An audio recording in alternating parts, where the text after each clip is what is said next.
ọ̀rọ̀ tí ọmọ gómìnà àná ní ìpínlẹ̀ Kaduna tí ó tún fi ìgbà kan jẹ́ mínísítà ọ̀rọ̀ ìlú Àbújá lórílẹ̀‐èdè Nàìjíríà Malam Nasir El-Rufai ìyẹn Mohammed Bello El-Rufai, ọ̀rọ̀ tí ọ̀dọ́mọkùnrin náà tí ó sọ ó máa ti di ariwo ńlá tó sì jẹ́ pé níṣe ni ó ti ń ṣèkìlọ̀ fún olórí oko orílẹ̀‐èdè Nàìjíríà ààrẹ Bọ́lá Ahmed Tinubu pé bí kò bá ṣọ́ra tí ó sì jẹ́ kí nǹkan kan ṣe bàbá òun, ó ní àfi kí òun àti àwọn tí wọ́n ṣe okùnfà nǹkan tó bá ṣẹlẹ̀ sí bàbá òun kan yà lọ mọ̀ pé wàhálà ń bọ̀ kí wọ́n sì lọ máa bẹ̀rù sílẹ̀ gidigidi. ẹ rántí wípé láti inú oṣù kejì ọdún tí a wà yìí ni Malam Nasir El-Rufai tó ṣe gómìnà ìpínlẹ̀ Kaduna láti ọdún 2015 sọdún 2023 ni ó ti wà látìmọ́lé àwọn àjọ tó ń gbógun ti jẹgúdújẹrá, ìṣòwò olùbáṣubàṣu àti gbogbo ohun tó jọ ìyẹn ICPC,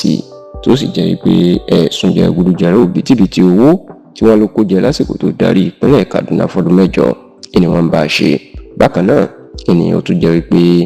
àwọn ọ̀tẹlẹ̀múyẹ́ orílẹ̀-èdè Nàìjíríà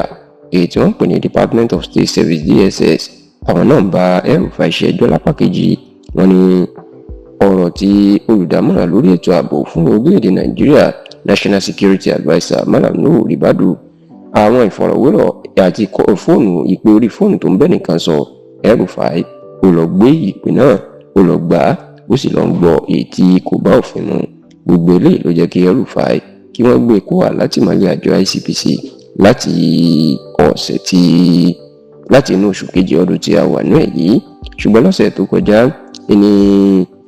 igbákejì alukoro ẹgbẹ́ òṣèlú APC tẹ́lẹ̀ lórílẹ̀‐èdè Nàìjíríà ọ̀gbẹ́ni Timi Frank ló mà tó àṣírí pé òun gbọ́ ìpè wọn múra láti pa El-Rufai sínú àtìmọ́lé tó wà, tó sì jẹ́ kó di mọ̀ wípé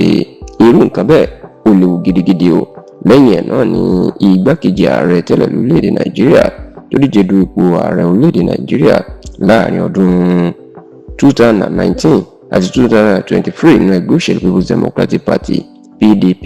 ìyẹn Alhaji Atiku Abubakar ìlú náà fọ̀rọ̀ síta pé kí ìjọba ààrẹ Bọ́lá Ahmed Tinubu kó fi El-Rufai sílẹ̀ pẹ̀lú bí ọdún iléyá àwọn mùsùlùmí ìyẹn Eid Adha bó ṣe ń bọ̀, kí El-Rufai náà lè lọ ṣọdún pẹ̀lú àwọn mọ̀lẹ́bí ẹ̀ ní ilé.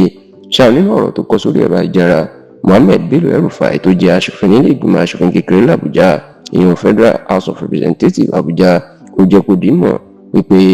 bí ohunkóhun bá fi ṣe bàbá òun